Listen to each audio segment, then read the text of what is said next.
Iškamša. Vieną dieną prie konteinerio pastebėjau paliktą iškamšą. Pastebėjau ir pamiršau. Bet ji manęs nepamiršo, net ėmė persekioti.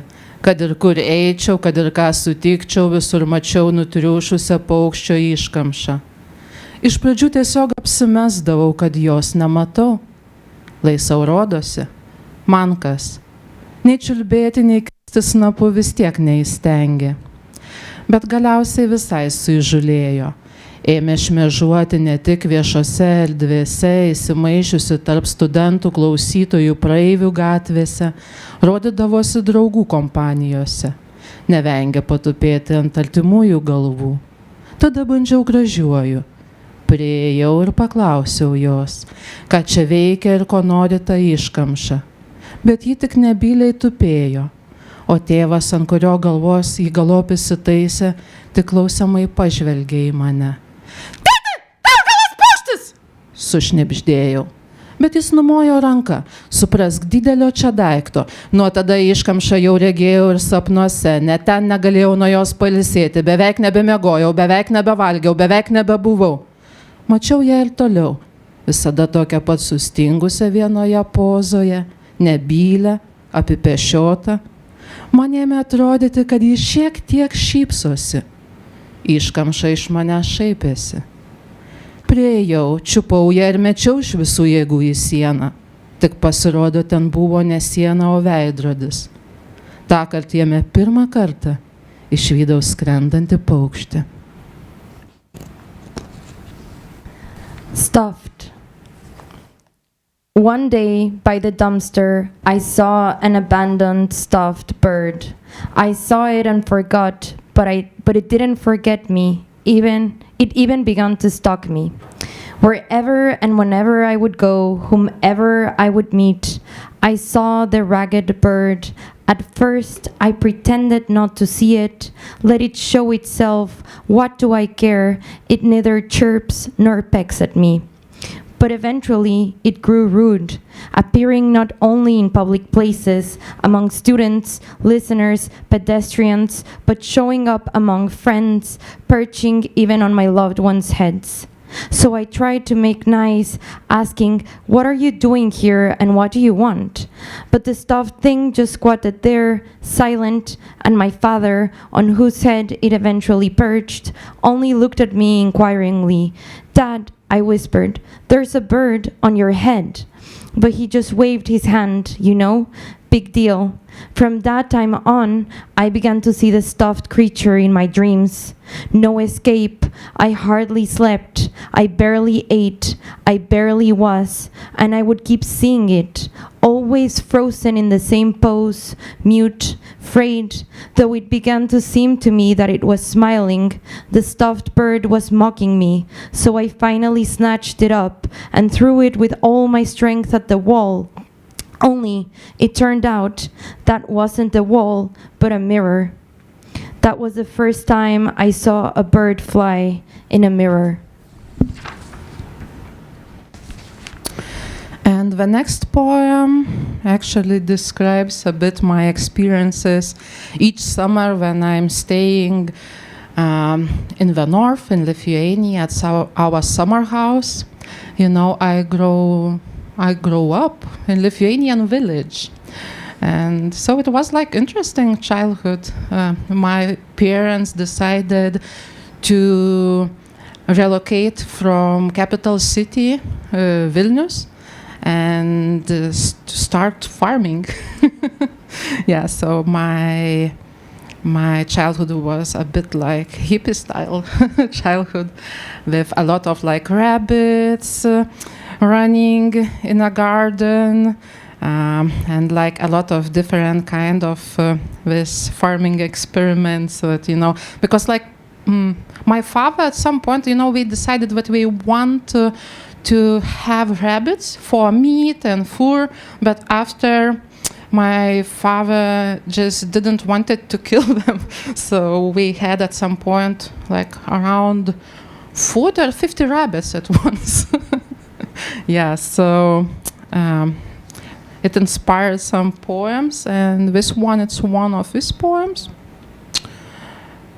Patvariuose dar augs šalpusniai.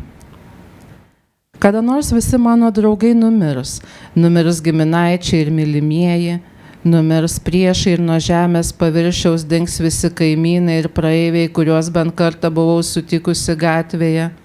Numirs klasiokai, grupiokai, mokytojai, dėstytojai, bendradarbiai.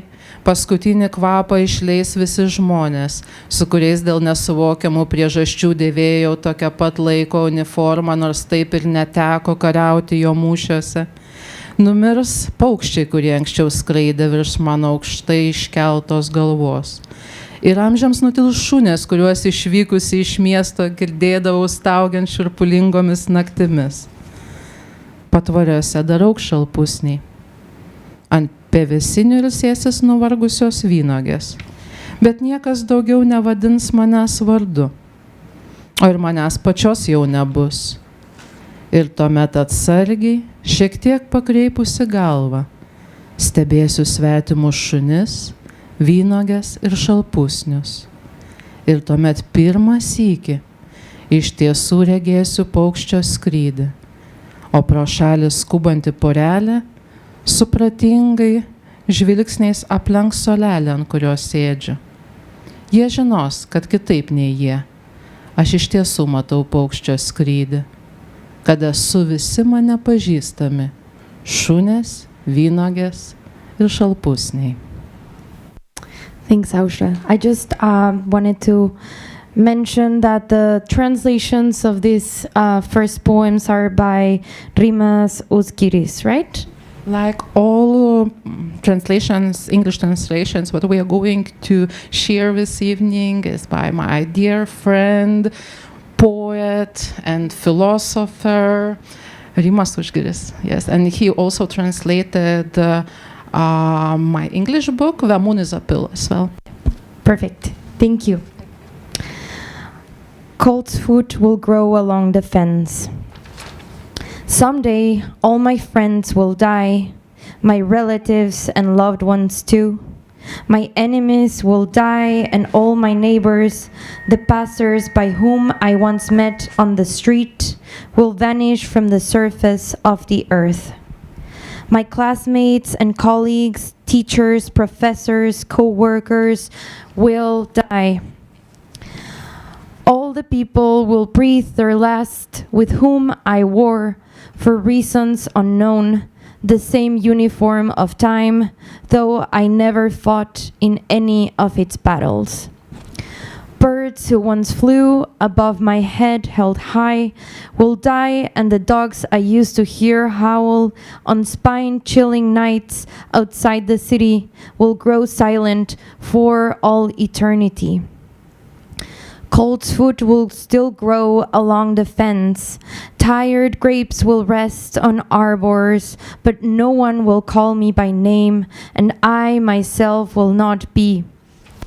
But then, carefully, head slightly cocked, I'll watch the strange dogs, grapes and colt's foot, and then, for the first time, I'll really see the flight of birds, and the couple hurrying by will scroll their eyes along the bench on which I sit. And they will know that I see the flight of birds differently, and that I am those things I don't know, the dogs, the grapes, and the colt's foot. Thank you, Maria. Thanks, Aušra. This is the last poem of this. One more, but it could be last. Also, oh, yeah. Oh, no, sorry. I meant like the following. The one that you're going to read is the last poem of this section. Yeah. Yes. Thank you.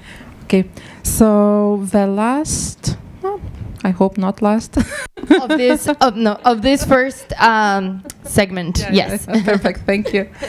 I don't know, like, many people try to convince me that, it's better to pursue another career, like to make more money and so on.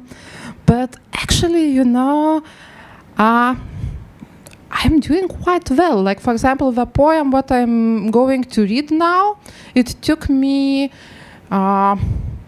to go to travel and to share my poetry around India, because like some people just read this one poem and decided, okay, so we want to invite you to have a tour in India. And like another poem, what I think at some point maybe Lithuanian culture attaché Aušra Kaziliūnaitė shared on her social media. So I also had the same experience maybe 10 years ago. Yeah, maybe it was like 8 years ago. Like when one person just read some of my poems and he thought like, it's quite okay. But this one, like poem, 3 lines, this one, it's great poem.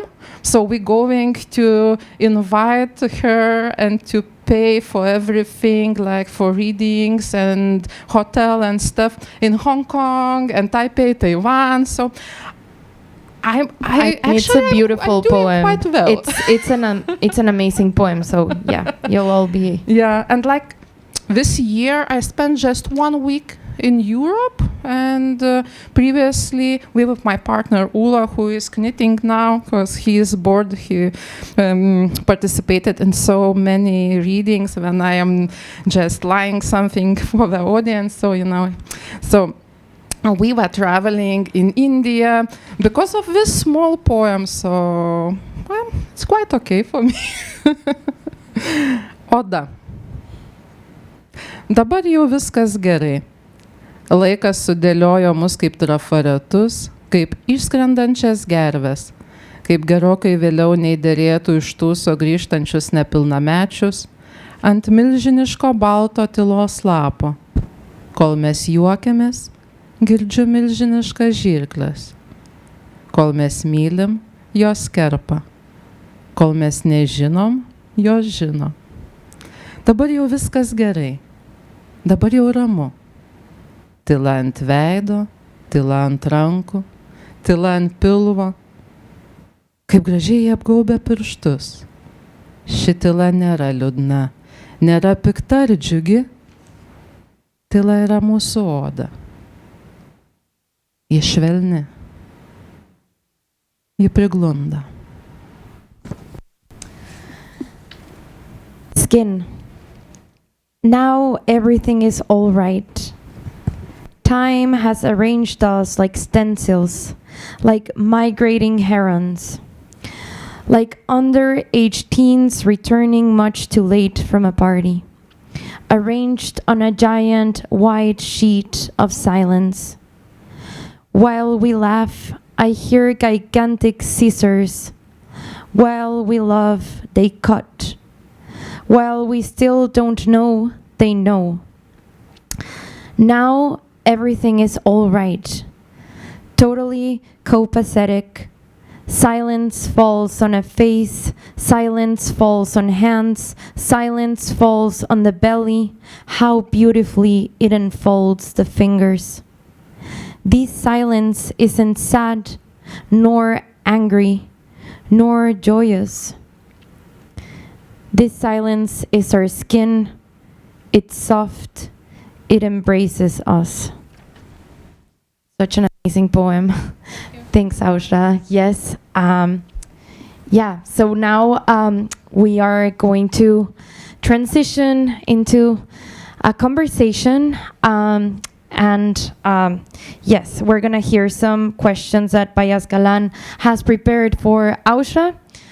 So, yes, please. So Aušra and I met 8 years ago in Iowa while we were participating in this international writers program. So it is very nice to reunite in New York City after 8 years. So my first question is, your first poetry collection was titled The First Lithuanian Book. And if I call my debut as the first Mongolian book out, I would not be sit behind you today. So I'm curious about the deliberate choice, and I wouldn't be, what led you as a poet in your early 20s to give your debut such a bold, provocative title? And what was the intention behind this title? Thank you for this amazing question. Yeah. It's strange to think about yourself as a writer in a lot of different life stages. Like, I'm quite young, I hope still. I don't know, like, I think I'm doing great in a way. But, you know, I've started writing very early, and my first book was published when I was 19 years old. And actually, I'm writing.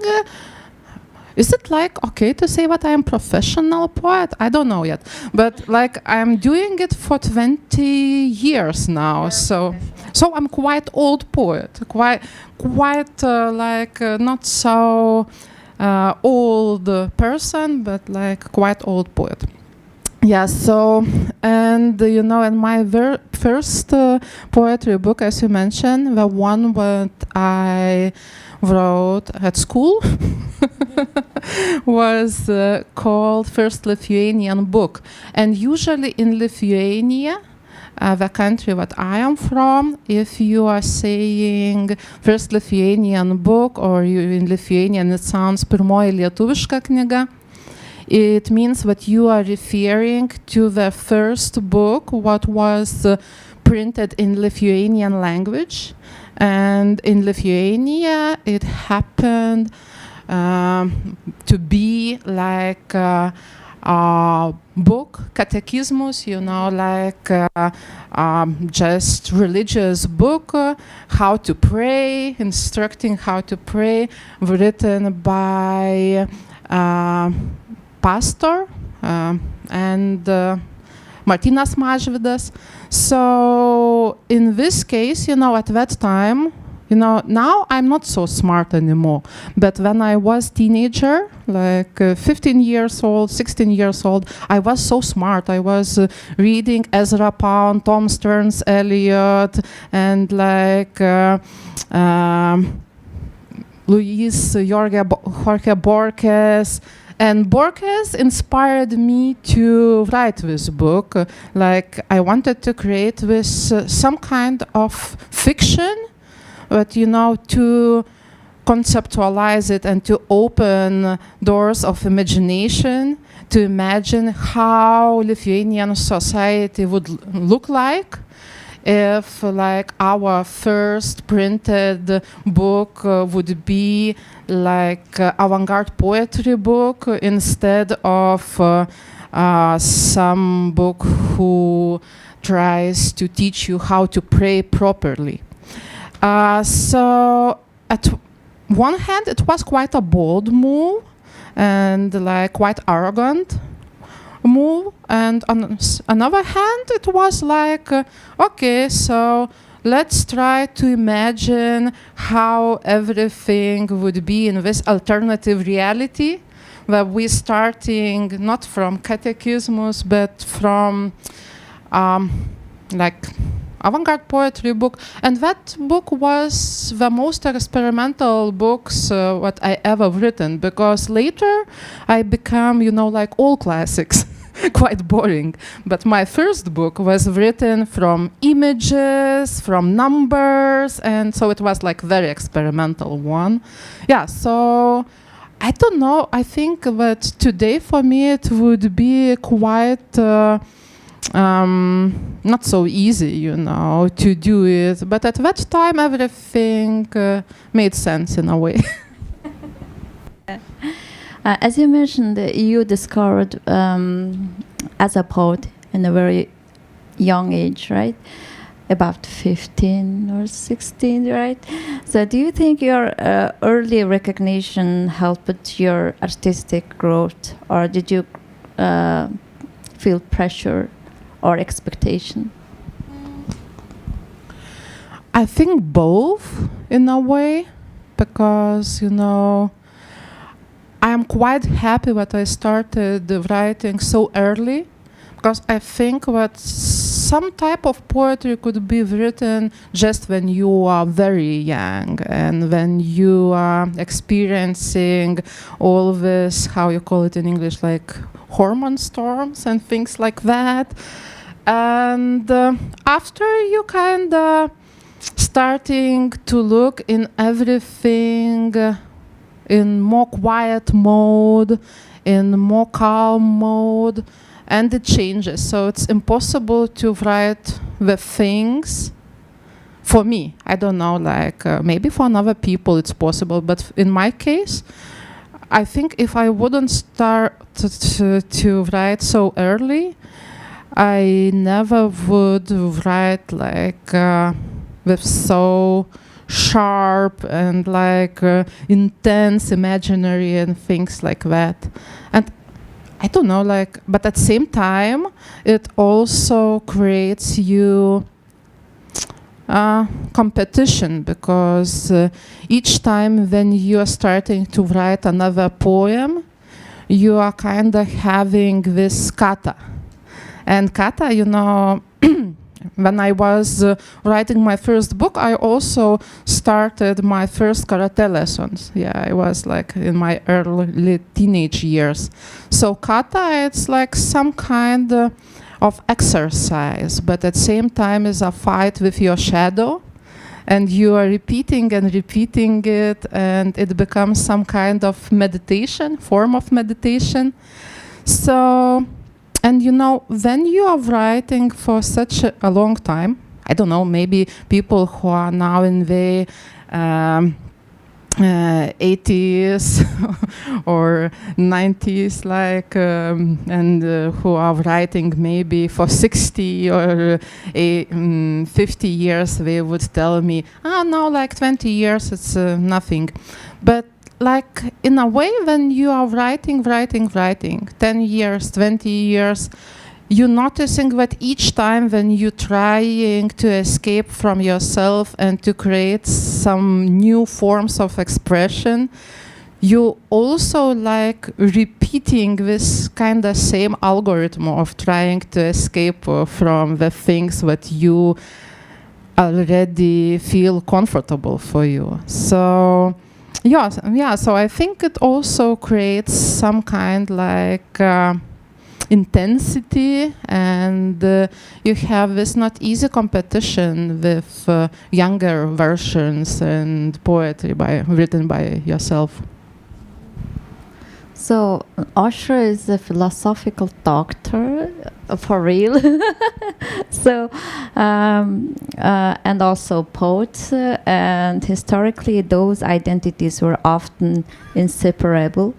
Yet today poetry and philosophy can feel like increasingly isolated forms of expression. So as someone inhabiting both worlds, do you ever feel tension between the desire to interpret or explain the world, or the desire simply to witness it through your poetry? And how has your relationship with language changed as you have moved between poetry, philosophy, and critical theory?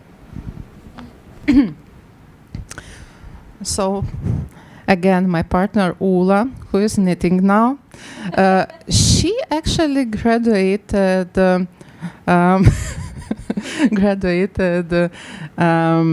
history of art, and after she graduated, she decided that she get bored with theory and want to be like real artist, not just to create exhibitions and to write about artists.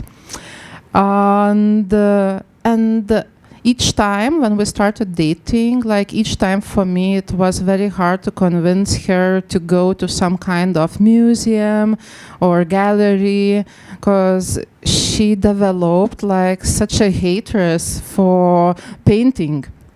And you know, and like for me, I think in a way I also had like this thing that sometimes I was hating like my practical practice art part and trying to think like it's not serious thing to do, like to write poetry, so I need to be more into a theory. So it was like a different way how to approach things.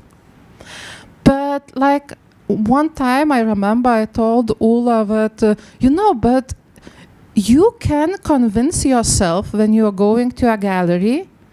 But all these paintings, all these Van Goghs and like Goyas and etc., they are like flowers.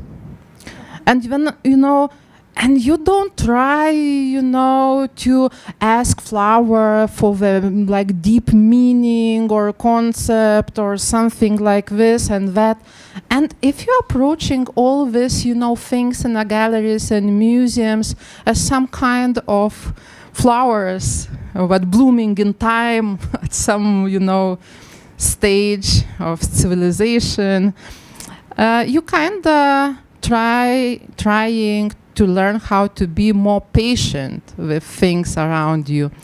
And so back to your question, Bayasgalan, I think that in a way philosophy and theory for me is also like some kind of flower, because I myself consider as continental philosopher. So it means that I'm not going to analytics and things like that. And the thinking tradition that I'm pursuing is rooted in French philosophy. So it's like Michel Foucault, Gilles Deleuze, Jacques Derrida. And in a way, I'm trying to convince myself that when I am being like philosopher, it's also not particularly way how to understand the world, but at the same time, it's also the way how to appreciate the world. And if you're thinking about your occupation and think what you are doing not so seriously, like seriously, at the same time not so seriously, and you understand that the thing what you are doing, it also like, okay, you using Hegel, Heidegger, but you are flower. So it's also the way to, at one hand, like to try to explain things and rationalize everything, but on another way, it's also the way how to appreciate the world and existence by the thing that you are doing. So, as I mentioned, Maria, I'm a fiction student at Columbia, and this semester at Columbia, I took a seminar where we read dozens of novels by international women writers. And by the end of the course, many students commented on how political these works were. And as a publisher, I also thought that this may not necessarily mean that international writers are inherently more political, but rather that publishers tend to select the most political works for international circulation, perhaps because political themes feel more relatable across borders. And at the same time, if you are a writer representing your country, culture, and history on international stage, it can be difficult to avoid being read politically, or simply being allowed to write only about yourself, your emotion, your intimate experiences, without being expected to stand in for an entire nation can be kind of luxury, I think. And I sometimes say that international is not a place where one is allowed to simply be human. But it's a place one is always made into a political body. And yet, I also feel poetry resists this process. If somebody suggests that international literature is always political, I always tell them, look at their poetry. Because poetry seems to resist the outsider's gaze in a way prose cannot be, right? So, as you mentioned, your doctoral research was engaged with the Foucault's idea of asymmetric gaze, right? Because it's the event's name is voice of word, right? So the authentic voice of word is like this, with heavy accent and grammar free. So in surveillance society, being constantly watched often leads people to internalize, control, and censor themselves. And do you think poetry can help recover parts of the self that become hidden or suppressed under constant observation? And also, is poetry can be a resistance of this outside gaze? Would you like to answer? No, just like such an amazing question. It's an amazing question. Wow. Actually, we could publish it as a poem. Great job. Yeah. Could we give a applause for Bayasgalan? Just, she's doing it as a favor for me. She's not paid for this event. Such a good friend. Yeah, so thank you for amazing questions. Like, I think in a while, you are the best host of events that I had, like, anywhere. Because, before this event, like, Bayasgalan sent me so many questions, maybe 30 or 40 questions. And I was thinking, oh my gosh, all these questions are great questions. And it's also challenging questions because, I think the best questions is the challenging ones, the ones that inspire you to think about things that you haven't thought about before. So for me, I know that it's a way how to simulate what I know the answer to this question. So now I'm trying to answer it, but I don't have the final answer. In a way, the thing is that I am sharing very similar position as Walter Benjamin, if you know this thinker. So Walter Benjamin, he actually was telling that, like everything is political, but at the same time he was telling that if someone in the creative process, in writing or you name it, trying to escape political dimension, it means that it's some kind of fascism in a way, like art for art is a fascism in his opinion. Yeah, so I'm kind of agree with this statement, but at the same time, I think that like when you are trying to escape this political dimension and to create something that it's like two-dimensional, and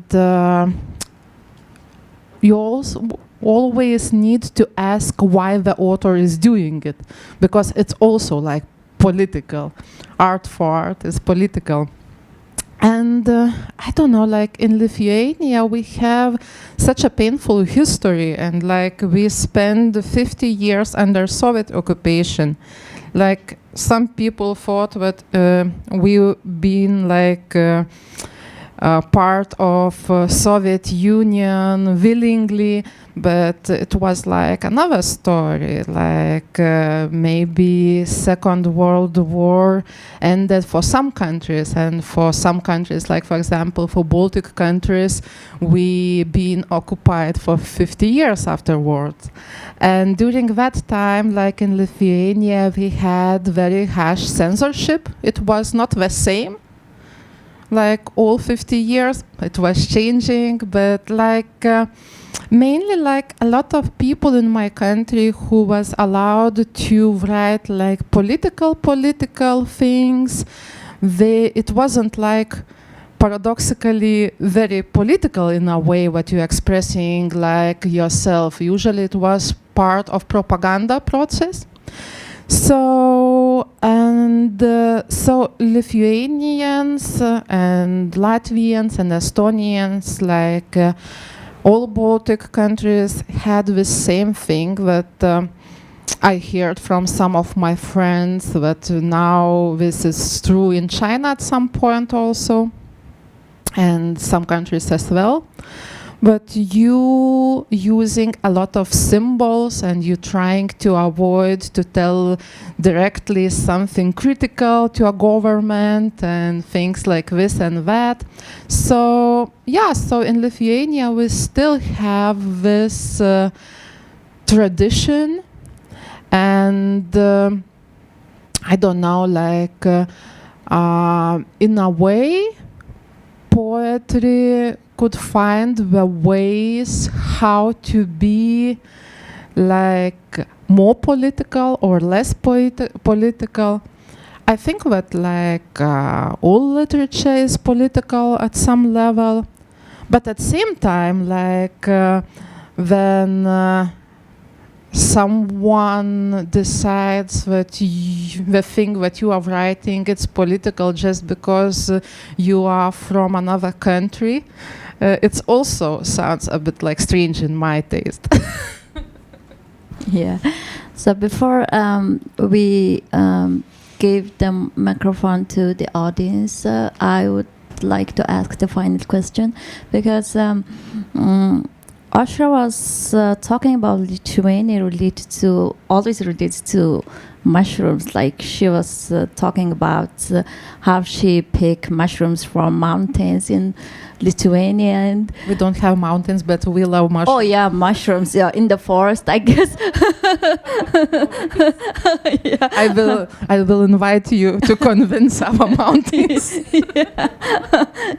Yeah. And I remember after we separated from New York 8 years ago, she was always all around the world, in Taiwan, Hong Kong, Japan, India, Vietnam, Latvia, and all parts of Europe. And it was, I noticed that only one time she posted a mushroom pot on her Instagram. And I assume that she's in her home, in Lithuania. It was during COVID. And in the rest of the time, she was always traveling. And I am thinking that which place most transformed your way of thinking? Yeah. You know, when you are mentioning mushrooms and asking about what transform your way of thinking. Yeah.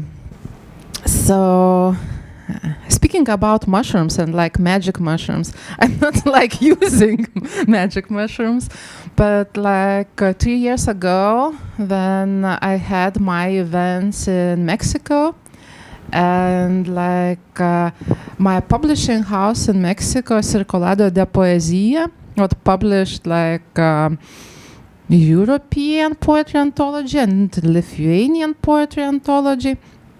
Yeah, so they organized maybe 15 events in 1 week for us in many different places in Mexico. And after this marathon, I had 1 more week, and I went to Lacandon rainforest, Sierra Lacandona. And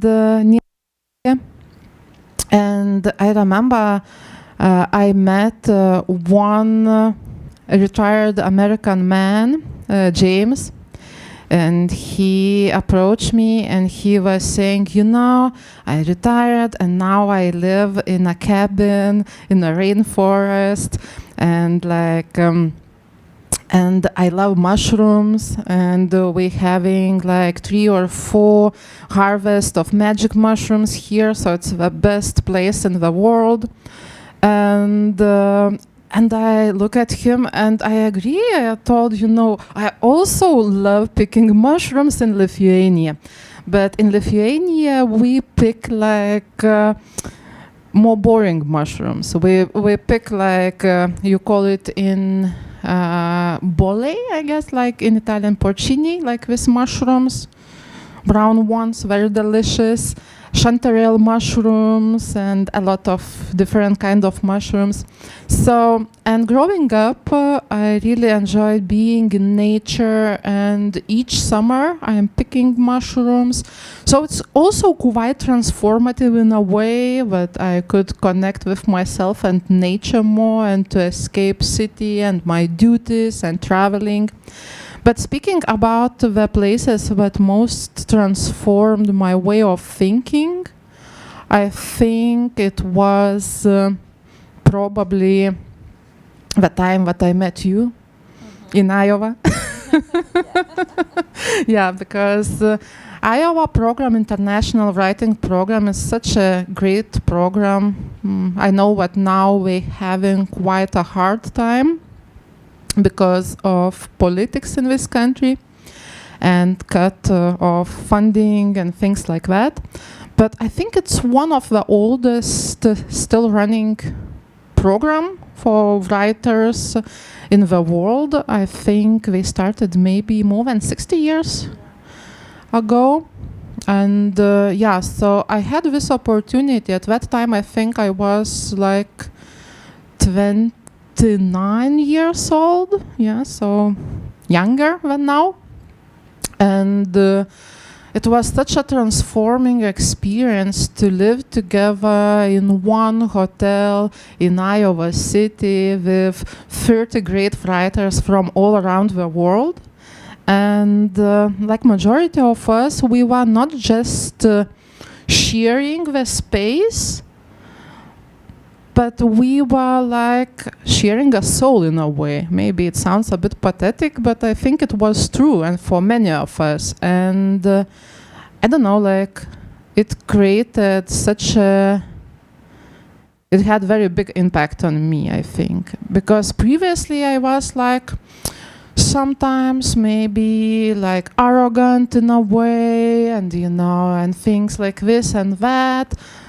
And when you are staying with people from many different literature traditions, culture traditions, and you're learning to listen, and you're starting to hear things, and like being in Iowa, I learned more about literature than being at university, for sure, because I had the opportunity to listen about like literature and culture in different countries for the best ambassadors of the countries.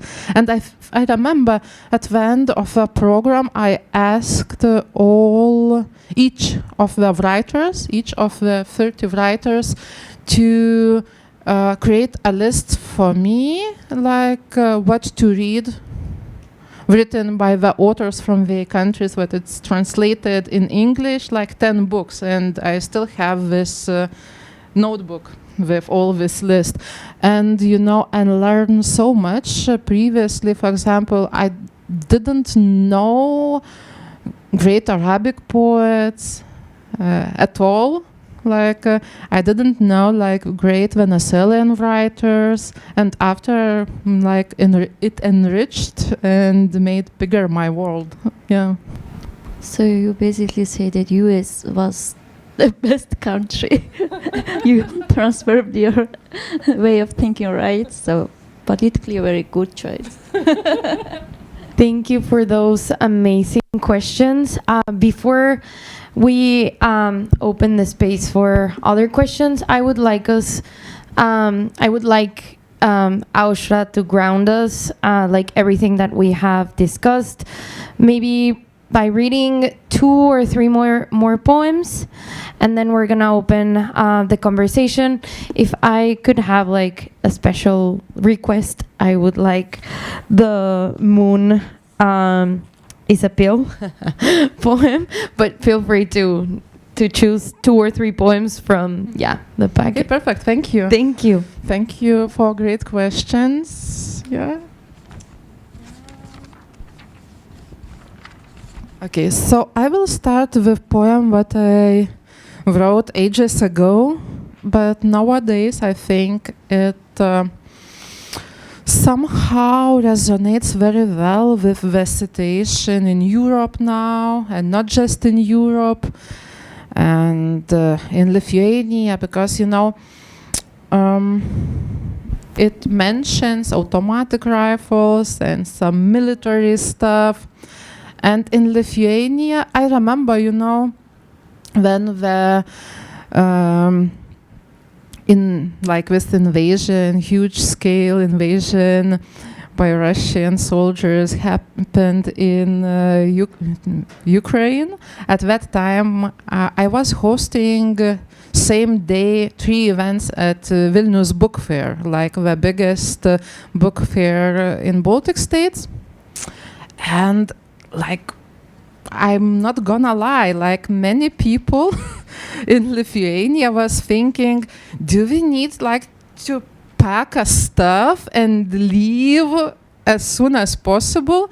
And like I think I was hosting the event at some philosophical book launch or something, and like each faces in the audience was like even thinking a bit like tak, tak, tak, like you don't know, it was a lot of intensive feelings going on around. So this poem actually wasn't written for this occasion, but it describes the feeling that it's still happening in Baltic states and like some parts of Europe. Holiday makeup. I saw angels with automatic rifles in their hands, staring sadly at the floors in airports and stations, waiting. I saw 8-year-olds sent by their parents running up to human rights activists shouting, "Give us back the rainbow!" giggling. I saw men who thought they were real men, and women who thought they were real women, saying in greeting instead of a name, "I am so's and so's woman." I saw emptied villages, forest felled, dammed rivers and steeples of small towns in the mirror. And this poem, it's also translated by my great friend and great poet, Rimas Užgiris. And another one, The Moon is a Pill. Yes. Maybe it's the longest poem that I ever written. But it's not many words, but it's just written in very long form.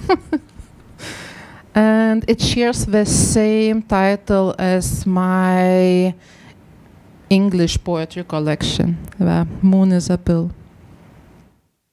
The moon is a pill. The moon is a pill with a groove down the middle. Anger is a pill with a groove down the middle. Mindaugas Bridge is a pill with a groove down the middle. Summer is a pill with a groove down the middle. Drought in Africa that wipes away the lives of 500,000 people is a pill with a groove down the middle. Beloved woman is a pill with a groove down the middle. A cop striking the protester's dog is a pill with a groove down the middle. To give up one seat on the bus is a pill with a groove down the middle. To sing from joy, having buried oneself, is a pill with a groove down the middle. Silence is a pill with a groove down the middle.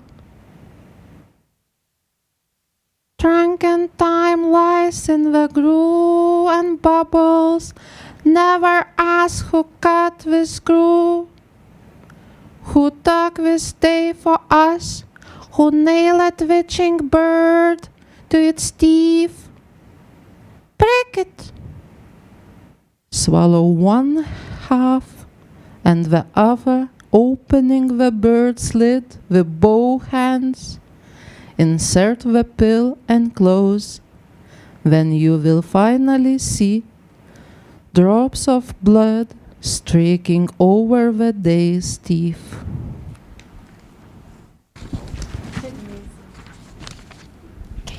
Thank you so much, Aušra. That was absolutely incredible.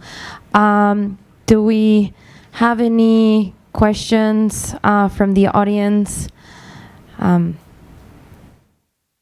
Yes. Okay.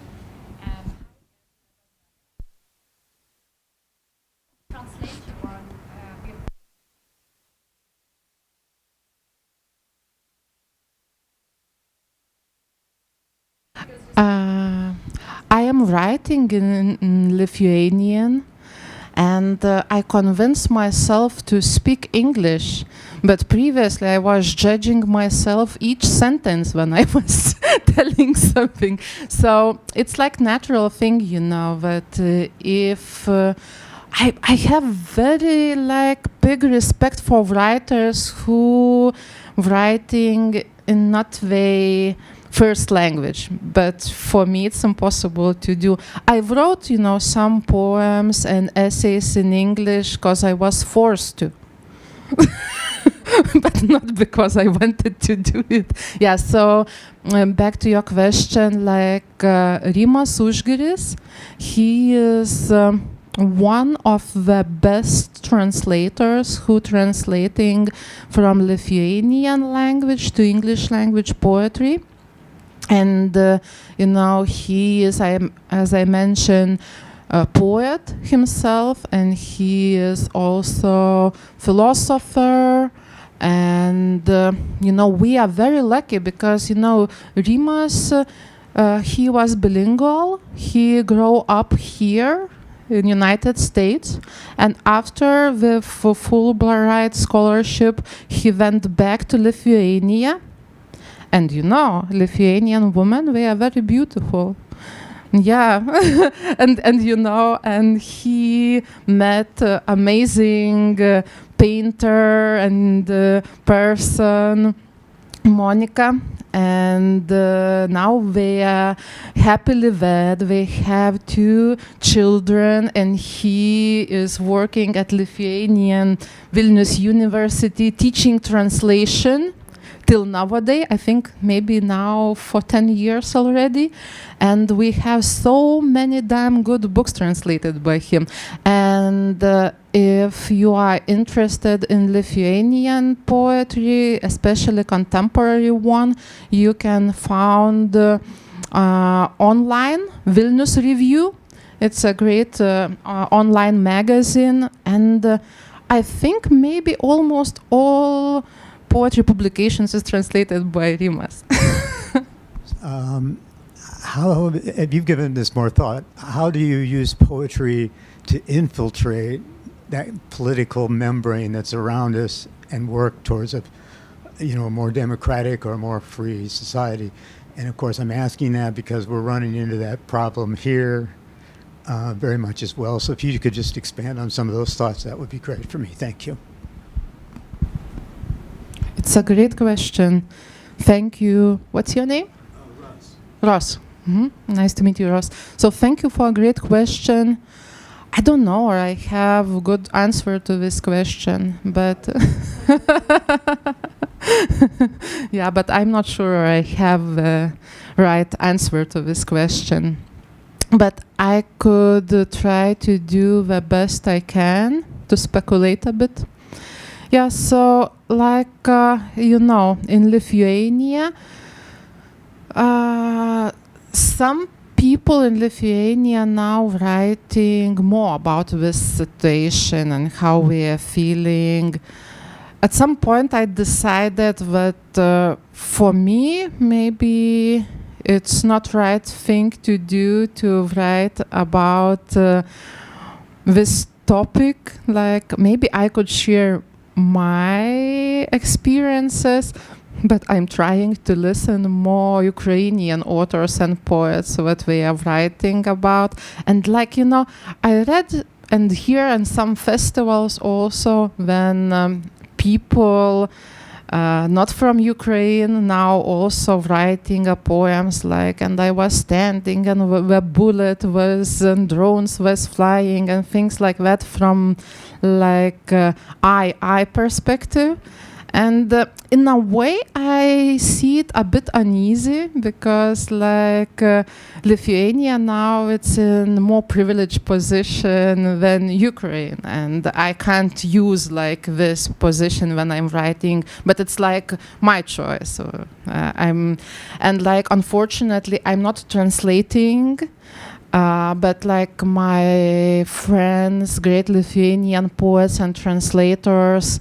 For example, like former editor-in-chief of the magazine that I mentioned, Vilnius Review, Marius Brokas, he's translating like a lot of poems written by Ukrainian authors to Lithuanian language, and also like I just it's sad that I haven't met Ivan Sokolov. He's from St. Petersburg, but he is from opposition and he lives in the United States. And I know last week was also visiting New York. So I know that he translating like many Ukrainian writers to English. And I think it's like right position, maybe not to take the position, but not to steal this position, but it's not yours, but to try as possible to make it more like loud, more heard.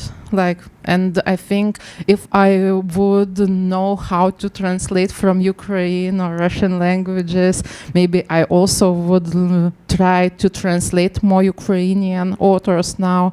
But now I think it's duty for many writers and poets just to try to help to spread the word and to share the texts written by Ukrainian authors and to make these experiences more visible. Because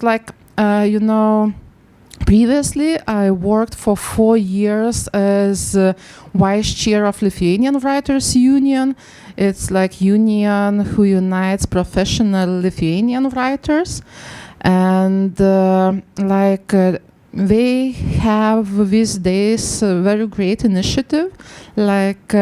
They just helping Ukrainian writers and their families and people donating money to them. They buying cars and they buying like a lot of things like medicine and things like that. And some Lithuanian writers just driving these cars and goods to Ukraine to giving writers from Ukraine who actually a lot of them volunteering in a front. And so, it's a lot of ways how to support without trying to make all think about like yourself.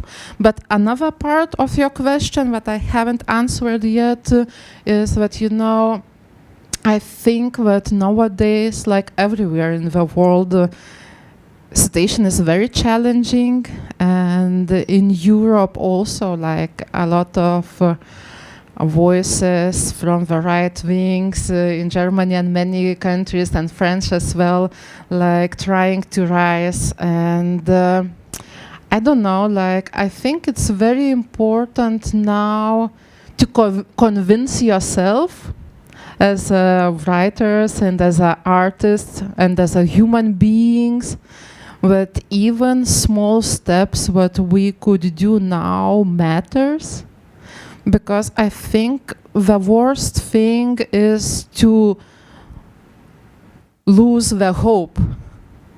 And for example, if we thinking that it's impossible to change anything, it lets us to be in kind of terrible but also kind of comfortable position of not doing anything and even not trying to change anything. And I think it's the worst thing and worst scenario what could happen. And I think, like many powers today trying us to convince that we are powerless, but it's not true. Thank you so much, Aušra. I think that is a wrap. Can we please give a very, very big round of applause to Aušra and Bayasgalan, please. Thank you all for coming tonight.